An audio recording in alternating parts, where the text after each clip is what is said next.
ఈరోజు చైతన్య రథంలో వచ్చినటువంటి ప్రధాన హెడ్డింగ్స్ని అయితే మనం ఒకసారి చూద్దాం. సో ముఖ్యంగా స్వర్ణాంధ్ర పైనే ఫోకస్ అనేది ప్రధానంగా వచ్చింది. ఏదైతే నీతి ఆయోగ్ వైస్ చైర్మన్ నిన్న సుమన్ బేరీ నిన్న చంద్రబాబు గారితో సచివాలయంలో భేటీ అయ్యారో కొన్ని కీలక అంశాలు, ముఖ్యంగా రాష్ట్ర అభివృద్ధికి సంబంధించి కేంద్ర ప్రభుత్వం నుంచి అందించాల్సిన సహాయ సహకారాల గురించి సుమన్ బేరీకి అయితే పవర్ పాయింట్ ప్రజెంటేషన్ ద్వారా వివరించడం జరిగింది. ఆశాంతం చంద్రబాబు గారి ప్రజెంటేషన్ విన్న తర్వాత సుమన్ బేరీ కూడా కొంచెం మంత్రముగ్ధులై ఖచ్చితంగా మీ రాష్ట్రానికి మా చేయూతను అందిస్తాం, సహాయ సహకారాలు అందిస్తాం, మీ విజన్ కానివ్వండి, మీ విధానాలు కానివ్వండి చాలా గొప్పగా ఉన్నాయని చెప్పి సుమన్ బేరీ కూడా చంద్రబాబు గారికి కితాబ్ ఇచ్చినటువంటి పరిస్థితి. స్వయంగా ముఖ్యమంత్రి హోదాలో ఆయనే వెళ్లాల్సిన అవసరం వాళ్ళు వచ్చో కూర్చుంటారు, సీఎంతో మాట్లాడి వెళ్ళిపోతారు. కానీ నిన్న స్వయంగా చంద్రబాబు గారే సుమన్ బేరీని ఆ బృందాన్ని కారు వరకు పంపి చివరిగా అద్దం నుంచి కూడా వారికి వీడ్కోలు పలికి అంటే ఎంత రెస్పెక్ట్ ఇచ్చారు అంటే వారి నుంచి రాష్ట్రానికి కావాల్సిన అవసరం ఉంది కాబట్టి వారికి కూడా చంద్రబాబు గారు అంతే రెస్పెక్ట్ అయితే ఇవ్వడం జరిగింది. సో దానికి సంబంధించి చూడండి, అంటే రాష్ట్రం పట్ల చంద్రబాబు గారి తాపత్రయం ఎలా ఉంటుందనడానికి ఇది ఒక ఉదాహరణ. స్వర్ణాంధ్ర పైనే ఫోకస్, విజన్ 2047 ప్రణాళికకు చేయూతనివ్వండి, నూతన సాంకేతికత ఆవిష్కరణలు అందించండి, నీతి ఆయోగ్ వైస్ చైర్మన్ సుమన్ బేరీకి అయితే చంద్రబాబు గారు విజ్ఞప్తి చేశారు. రాష్ట్రంలోని అవకాశాలు ఆకాంక్షల పైన అయితే ఒక ప్రజెంటేషన్ ఇవ్వడం జరిగింది. అభివృద్ధిలో భాగమవుతామని చెప్పి ఆయన కూడా చెప్పడం జరిగింది. నిన్న చంద్రబాబు గారు ముఖ్యంగా ఏదైతే స్వర్ణాంధ్ర 2047 యొక్క లక్ష్యాలు ఉన్నాయో వాటిని చాలా స్పష్టంగా చెప్పడం జరిగింది. ప్రతి ఏటా 15% వృద్ధి రేటుతో 2047 నాటికి $2.4 ట్రిలియన్ల ఆర్థిక వ్యవస్థగా, $1 ట్రిలియన్ ఆర్థిక వ్యవస్థగా ఆంధ్రప్రదేశ్ను నెలకొల్పాలనేది తమ లక్ష్యమని, దానికి ప్రతి ఏటా ఎంత శాతం వృద్ధి సాధించాలో ఎప్పటి నుంచే ఒక ప్రణాళిక ప్రకారం మేము ముందుకు వెళుతున్నామని చెప్పి కూడా నిన్న చంద్రబాబు గారు అయితే చెప్పడం జరిగింది. సో తద్వారా $42,000 తలసరి ఆదాయాన్ని రాష్ట్ర ప్రభుత్వం అయితే సమకూర్చుకోబోతుందని, దీనివల్ల దేశం కూడా ఏదైతే వికసిత భారత్ ఉందో 2047 వికసిత భారత్ ఉందో దీనిలో ఏపీనే ఒక మోడల్ స్టేట్గా, నెంబర్ 1 స్టేట్గా చేయాలనే ఉద్దేశంతో చంద్రబాబు గారు పనిచేస్తున్నట్టుగా తెలిపారు. సో చంద్రబాబు గారి లక్ష్యాలు కానివ్వండి, ఆయన పవర్ పాయింట్ ప్రజెంటేషన్ కానివ్వండి, సుమన్ బేరీ గారికి కూడా కొంచెం మంత్రముగ్ధం చేసింది. మీకు గతంలో కూడా చంద్రబాబు గారు దావోస్ సమావేశాల్లో కూడా స్వయంగా ఆయనే పవర్ పాయింట్ ప్రజెంటేషన్ ఇస్తారు. సాధారణంగా అధికారులను తీసుకెళ్తే వాళ్ళు చెప్పమంటే చెప్తారు, కానీ అలా కాదు. చంద్రబాబు గారు అంటే ఒక రాష్ట్రానికి అధినేతే స్వయంగా ఒక కర్ర పట్టుకుని టీవీ మీద పవర్ పాయింట్ ప్రజెంటేషన్ ఇచ్చి మా దగ్గర ఉన్న వనరులు ఇవి, మా దగ్గర ఉన్న పోర్ట్లు ఇవి, మా దగ్గర ఉన్న రోడ్డు కనెక్షన్లు ఇవి, మా దగ్గర ఉన్న ఎయిర్పోర్ట్లు ఇవి, లేదా మా దగ్గర ఉన్నటువంటి స్కిల్డ్ పర్సన్స్ వీళ్ళు, ఇలాంటి ప్రాంతంలో మీరు పెట్టుబడులు పెట్టాలి, ఇదైతే మీకు అనుకూలంగా ఉంటుందని స్వయంగా చంద్రబాబు గారే పవర్ పాయింట్ ప్రజెంట్ చేస్తారు. ఇప్పుడు నిన్న సుమన్ బేరీకి కూడా స్వయంగా చంద్రబాబు గారే పవర్ పాయింట్ ప్రజెంటేషన్ ఇవ్వడంతో పాటు ఏదైతే స్వర్ణాంధ్ర 2047కి సంబంధించి ఒక బుక్ ఉందో ఆ బుక్ని కూడా బృందానికి అయితే ఇచ్చారు. ఈ కార్యక్రమంలో ఆర్థిక శాఖ మంత్రి పయ్యావులు కూడా పాల్గొనడం జరిగింది. సో ఎన్ని సవాళ్ళు ఎదురైనప్పటికీ కూడా రాష్ట్రాన్ని అభివృద్ధి పదంలో నడిపిస్తామని చెప్పారు. దేశంలో ఏపీ 3వ అతిపెద్ద తీర ప్రాంతం కలిగి ఉందని, పోర్టులు, రైల్వేలు అలాగే హైవేలతో అతిపెద్ద కనెక్టివిటీ, 3 ఇండస్ట్రియల్ కారిడార్లు, తూర్పు ఆగ్నేషియాకు గేట్వే కావడం, పునరుత్పాదక డేటా టెక్నాలజీలో పెట్టుబడులు అందించడం, ఇవన్నీ కూడా ఆంధ్రప్రదేశ్కు సానుకూల అంశాలని చెప్పి చెప్పడం జరిగింది. అలాగే 3 గ్రోత్ హబ్లు, దేశంలోని 4 గ్రోత్ హబ్లలో ఒకటిగా ఉన్న విశాఖపట్నం ఎకనామిక్ రీజనల్తో పాటు తిరుపతి, అమరావతి రీజనల్ గ్రోత్ హబ్బులుగా మలిచేందుకు నీతి ఆయోగ్కు సహకారం అందించాలని చెప్పి కూడా నిన్న చంద్రబాబు గారు అయితే చెప్పడం జరిగింది. సో కారు వద్దకు వెళ్ళి మరీ వీడ్కోలు. హైదరాబాద్లో తాను అభివృద్ధి చేసిన జినోమ్ వ్యాలీలో ఇప్పుడు 700 కంపెనీలు కార్యకలాపాలు నిర్వహిస్తున్నాయని చంద్రబాబు గారు గుర్తు చేశారు. ఇదే స్ఫూర్తితో అత్యుత్తమ పాలసీను ఏపీలో అమలు చేయాలనేది తమ విధానం అని చెప్పారు. 2029 కల్లా రాష్ట్రంలో ప్రస్తుతం ఉన్న డీజిల్ బస్సుల స్థానంలో 11,000కు పైగా ఈవీ బస్సులను ప్రవేశపెట్టాలని భావిస్తున్నట్టు, ఆ దశగా చర్యలు కూడా చేపట్టినట్టుగా చెప్పారు. అలాగే రాష్ట్రంలోని అన్ని బస్ స్టేషన్ల పైన రూఫ్ టాప్ సోలార్ పవర్ యూనిట్లను ఏర్పాటు చేయాలి. చేయాలనే ఆలోచనలో ఉన్నట్టుగా కూడా వచ్చారు. ఇక సచివాలయానికి తొలిసారి వచ్చినటువంటి సుమన్ బేరీకి ఘనంగా స్వాగతం పలకటమే కాకుండా సమావేశం అనంతరం ఆయన తిరిగి వెళ్ళేటప్పుడు కారు వద్దకు వెళ్ళి ఇక్కడ చూడొచ్చు నమస్కారం చెప్పి మరి వాళ్ళకైతే వీడ్కోలు అయితే పలకడం జరిగింది. సో చంద్రబాబు గారికి రాష్ట్ర అభివృద్ధి మీద ఎంత చిత్తశుద్ధి ఉంది, ఎంత లక్ష్యం ఉందనేది చూడండి. ఇప్పుడు నీతి ఆయోగ్ అనేది మన రాష్ట్ర ప్రభుత్వానికి ఎంత సహకరిస్తే అది అంత సహకారం అవుతుంది. ఖచ్చితంగా కేంద్ర ప్రభుత్వానికి నివేదించేటప్పుడు వారి నివేదికలో రాష్ట్ర అభివృద్ధికి ఉన్న అవకాశాలను వివరించడంతో పాటు వీరికి ఇది నీడ్ ఉంది, ఇది ఇస్తే డెవలప్మెంట్ బాగుంటుంది, దేశానికి కూడా ఉపయోగకరంగా ఉంటుందని కొన్ని సూచనలు సలహాలు నీతి ఆయోగ్ చేయాల్సి ఉంటుంది.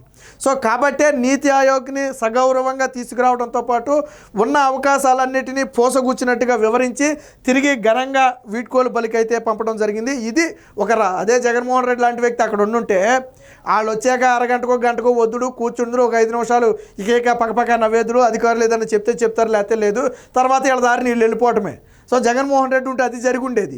బట్ ఇక్కడ ఉన్నది చంద్రబాబు గారు కాబట్టి ఒక పక్కా ప్రణాళికతో వారికి ఏం వివరించాలి, మన రాష్ట్రానికి ఏం నీడ్ ఉంది అనేది చాలా స్పష్టంగా నిర్ణయించుకుని వారిని అయితే అడగటం జరిగింది. ఇక నెక్స్ట్ వార్త వచ్చేటప్పటికి మన విధానం పీపుల్స్ ఫస్ట్.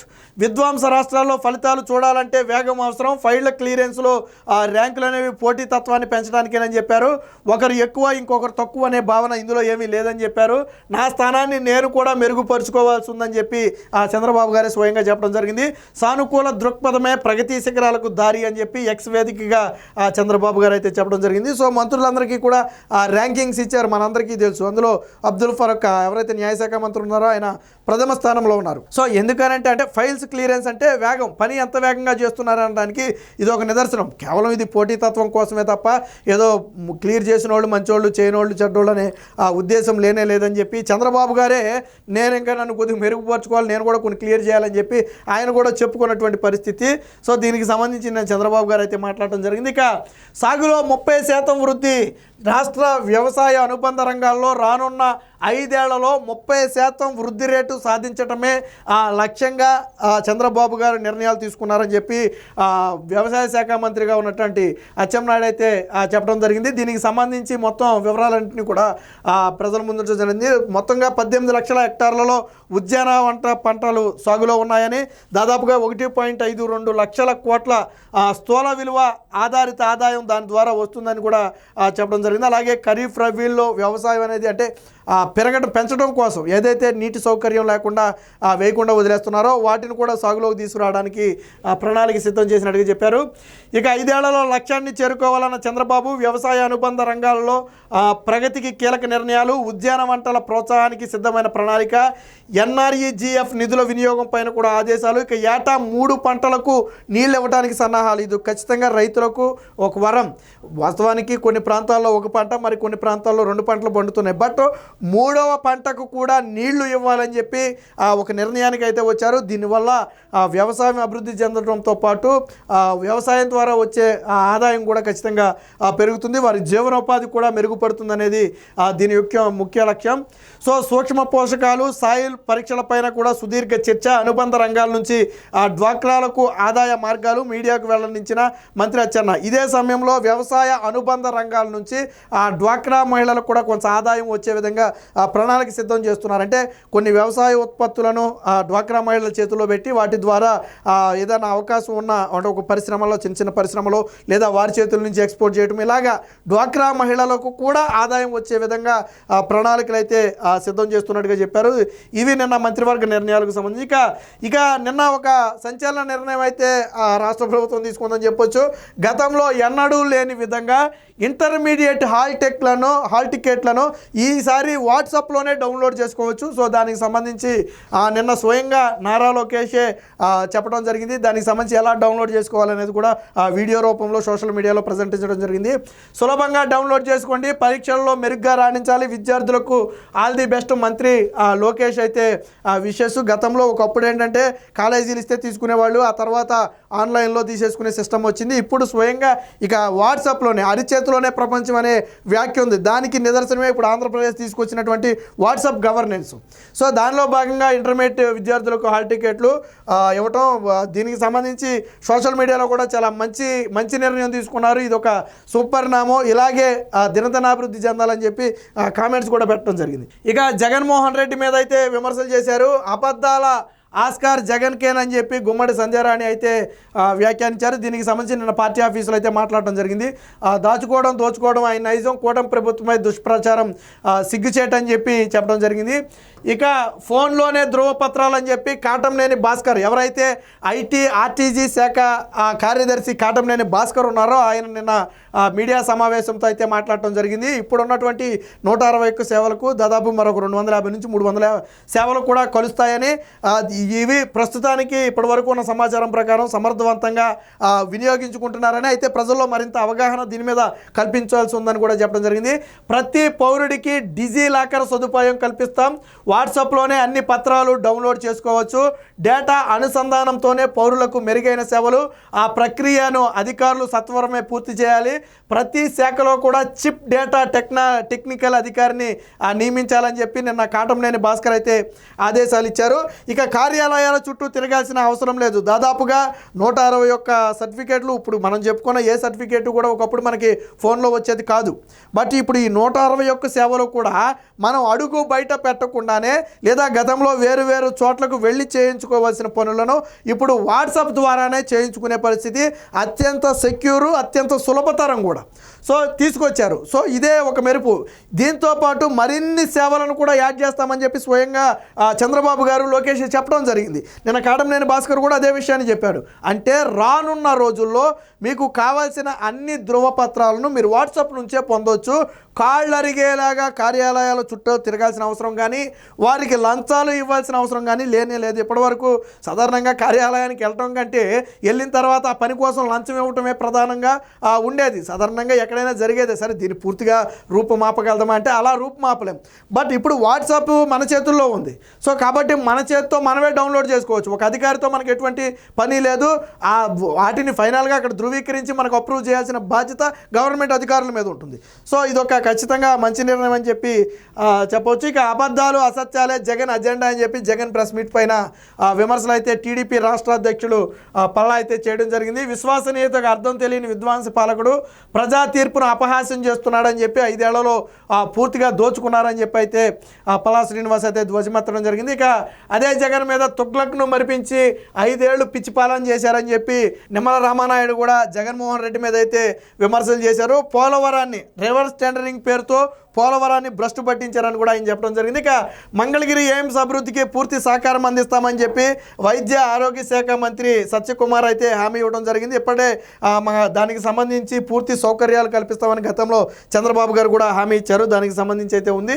ఇక ఏపీకి రావాల్సిన నిధులు విడుదల చేయాలని చెప్పి కేంద్ర మంత్రి వీరేంద్ర కుమార్ని అయితే మంత్రి డోలా అయితే కలిసి విన్నవించుకున్నారు ఢిల్లీలో. దానికి సంబంధించి అయితే ఒక వార్త వచ్చింది. ఇక సీఎంను కలిసిన శాప్ చైర్మన్ రవినాయుడు అయితే దానికి సంబంధించిన ఒక వార్త అయితే వచ్చింది. క్రీడలకు ప్రోత్సహించడం గురించి అయితే ఒక వార్త వచ్చింది. ఇక నకిలీ డాక్యుమెంట్లతో జోగి అనుచరుల మోసం, ఏదైతే పార్టీ ఆఫీసులో నిర్వహించినటువంటి కార్యక్రమం ఉందో ఆ కార్యక్రమంలో అయితే టీడీపీ నేతలు అయితే పాల్గొన్నారు. ప్రజా వినతులందరికీ కూడా ప్రజావాణిలో స్వీకరించడం జరిగింది. ఇందులో గుమ్మడి సంధ్యారాణితో పాటు రాష్ట్ర అధ్యక్షుడు పల్లా కూడా ఉన్నారు. దానికి సంబంధించి కూడా చూడవచ్చు. ఇక విశాఖ కేంద్రంగా సౌత్ కోస్ట్ రైల్వే జోను కేంద్ర కేబినెట్ ఆమోదం తెలిపింది. దీనికి సంబంధించి కూడా ఒక వార్త అయితే రావడం జరిగింది. ఇది మొత్తంగా ఈరోజు చైతన్య రథంలో వచ్చినటువంటి ప్రధాన వార్తలు.